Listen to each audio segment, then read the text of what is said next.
There was a time when any remotely successful property was treated to the video game tie-in experience, and the results were mixed. For every Spider-Man 2 and Simpsons hit and run, there was a Fight Club or a Shrek Super Party. Unfortunately, due to the nature of quick turnaround times and publishers pushing any old rubbish out the door as long as it had a recognized brand on the cover, most licensed video games enjoyed the company of the latter. But which were the worst of the worst? The shambling husks of games held together by nothing but broken code and shattered dreams. As usual, let's lay down a few rules first. This list will follow similar guidelines to our worst games of X year videos, in that a game must have an average review score on Metacritic and must have at least 7 professional reviews. Those rules do take care of classic and modern disaster pieces like that of E.T. the Extraterrestrial and The Walking Dead Destinies, but don't worry, there are still plenty of bombs that made the cut. We're also counting any license for this video, meaning superheroes, sports, and even cars can make the cut alongside the usual TV and films. Are you ready? Then let's look at some. I'm Ben from TripleJump, and here are the 10 worst licensed video games of all time.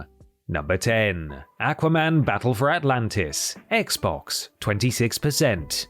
When you start a video with a game with an abysmally low review score of 26, you know it's going to be a bumpy ride. Until Jason Momoa came along to add some much-needed muscle and charm to the character, Aquaman wasn't the most popular of superheroes, and games like 2003's Aquaman Battle for Atlantis did nothing to fix that reputation. Released for the Xbox and GameCube and following a bare-bones story in which the titular fish fancier must save Atlantis from his mortal enemy Black Manta, the game was dead in the water the moment it was released into the wild. Gameplay-wise, Battle for Atlantis is dull as dishwater, with barren levels filled with repeating textures, terrible draw distances even for something set underwater, and literally nothing to do except float around and beat up the odd trio of baddies in combat with substantially less weight than those dreams where your arms turn to jelly. With subpar graphics and lousy, repetitive gameplay that was dated even 2 decades ago, it stank to high heaven of a rushed and careless development cycle.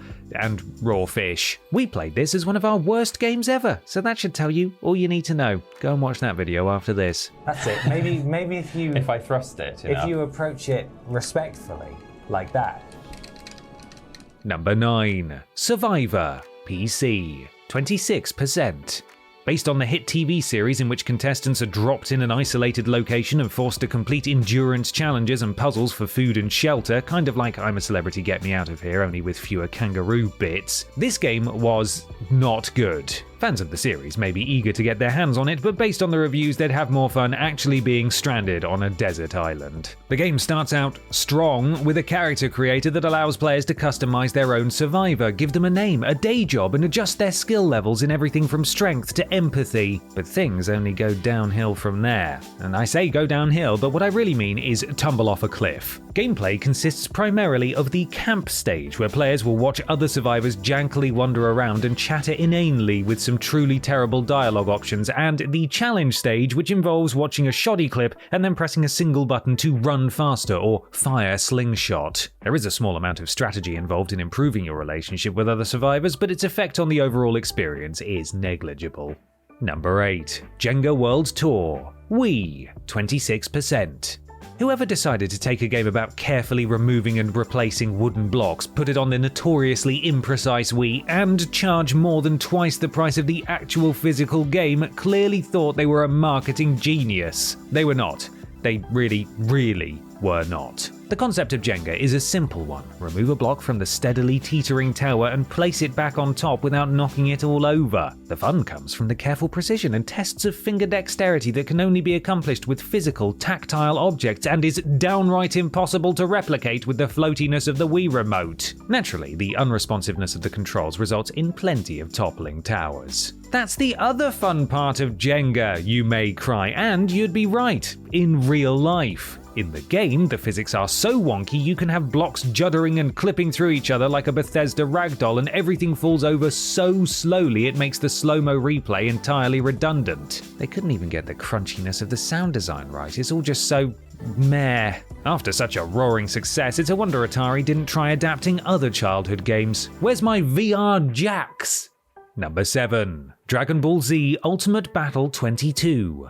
PS1, 25%. Since its inception in the late 1980s, there have been over 40 Dragon Ball Z games, selling more than 70 million copies worldwide, and while a good many capture the fun and fighting of the anime perfectly, a fair few fall wildly short of the mark. Dragon Ball Z Ultimate Battle 22 is by far the worst of the worst. The 22 of the title refers to the number of fighters players can choose from and do battle against, and well, that's really all the game has to offer. There are 5 game modes, but each one boils down to hammer the attack button until you win. You can fly, but as that barely affects gameplay, it's hardly worth mentioning, and there's absolutely no story. The original Japanese version at least had cutscenes before each fight in the style of the anime, but these were mysteriously absent from the US and European versions. Did I mention this released in North America 8 years after it was released in Japan? It looks shoddy for a PS1 title even in 1995, but by 2003 it was competing against the combo-tastic likes of Tekken 4 on the PS2. The 2D sprites and severe lack of depth were knocked out cold by literally everything else that released that year. Number 6. NBA Unrivaled, Xbox 360, 25%.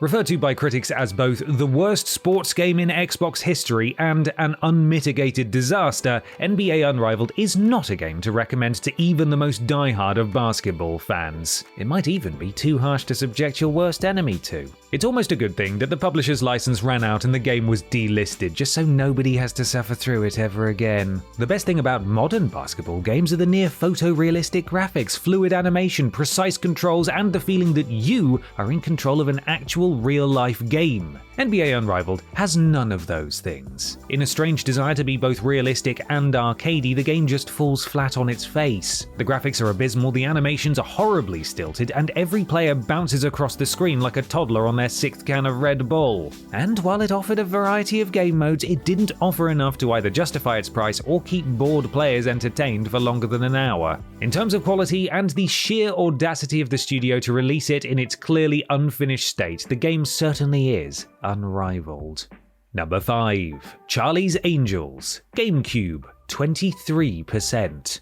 Back in the late 90s and early 2000s, you couldn't walk down the street without tripping over at least a dozen film tie-in games. Action flicks with their over-the-top carnage and fight scenes, the more ridiculous the better, were naturally the best fit. But for every genre-defining GoldenEye 007, there was a bottom-of-the-bargain bin Charlie's Angels. Considering the film that it was based on wasn't exactly Oscar material to begin with, it shouldn't have been a surprise that the game wasn't Game of the Year caliber either, but even so, it managed to fall short of even those low standards. The film was a campy, so bad it's good affair with cheesy dialogue and hammy acting. The game, on the other hand, was just bad. The floaty, imprecise controls and egregious fixed camera angles meant getting through each level is a chore, and not even the poorly implemented combo system was enough to salvage it, especially as you can't see half the enemies half the time. The graphics are laughable, and the story, well, there isn't much of one there. When a game starts with the Statue of Liberty being stolen and the Angels, having been undercover in a bikini contest, spring into action in their swimsuits, you'd think it couldn't sink any lower, but believe me, it can,